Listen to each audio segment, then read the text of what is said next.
বাংলাদেশের অনড় অবস্থানের মুখে চরম বিপাকে পড়ছে ভারত এবং দেশটির ক্রিকেট বোর্ড বিসিসিআই। নিরাপত্তা ইস্যুতে বাংলাদেশের স্পষ্ট ও কঠোর অবস্থান এখন শুধু দ্বিপাক্ষিক সম্পর্ককেই নয়, আন্তর্জাতিক অঙ্গনেও ভারতের ভাবমূর্তিকে বড় ধরনের প্রশ্নের সম্মুখে ফেলছে। ভারতীয় গণমাধ্যমে প্রকাশিত প্রতিবেদনে বলা হয়েছে, এই অবস্থানের ফলে ভারতকে পড়তে হবে বিপুল অঙ্কের আর্থিক ক্ষতির মুখে এবং বিশেষ করে আন্তর্জাতিক ক্রিকেট ও ক্রীড়া আসর ঘিরে যে রাজস্ব আয় ও স্পন্সরশিপ নির্ভরতা, সেটি পড়ছে বড় ঝুঁকিতে।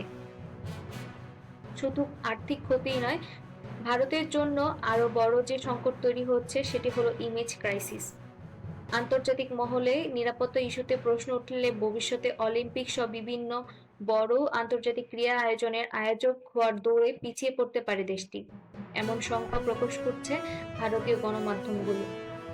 বিশ্লেষকদের মতে এই পরিস্থিতি সবচেয়ে বড় যে ক্ষতির মুখে পড়ছে সেটি হচ্ছে ভারত ও বিসিসিআইয়ের নৈতিক পরাজয়। কারণ একটি স্বল্পোন্নত দেশের নিরাপত্তা ও সার্বভৌমত্ব সিদ্ধান্তকে উপেক্ষা করে অভিযোগ আন্তর্জাতিক মহলে ভারতের অবস্থানকে দুর্বল করে তুলছে। অন্যদিকে বাংলাদেশের ক্ষেত্রে চিত্রটি সম্পূর্ণ ভিন্ন। প্রতিবেদনে স্পষ্টভাবে উল্লেখ করা হয়েছে, এই অবস্থানের ফলে বাংলাদেশের কোনো ধরনের আর্থিক ক্ষতির মুখে পড়তে হবে না, বরং আন্তর্জাতিক পরিসরে একটি দায়িত্বশীল ও নীতিগতভাবে দৃঢ় অবস্থান নেওয়া দেশ হিসেবে বাংলাদেশের ভাবমূর্তি আরও শক্তিশালী হবে। সব মিলিয়ে বলা যায়, বাংলাদেশের অনড় অবস্থান যেখানে দেশটির আত্মমর্যাদা ও কূটনৈতিক সম্পর্ককে আরো দৃঢ় করছে, সেখানে ভারত ও বিসিসিআই পড়ছে বহুমাত্রিক সংকটে, আর্থিক ভাবমূর্তি ও নৈতিকতার প্রশ্নে।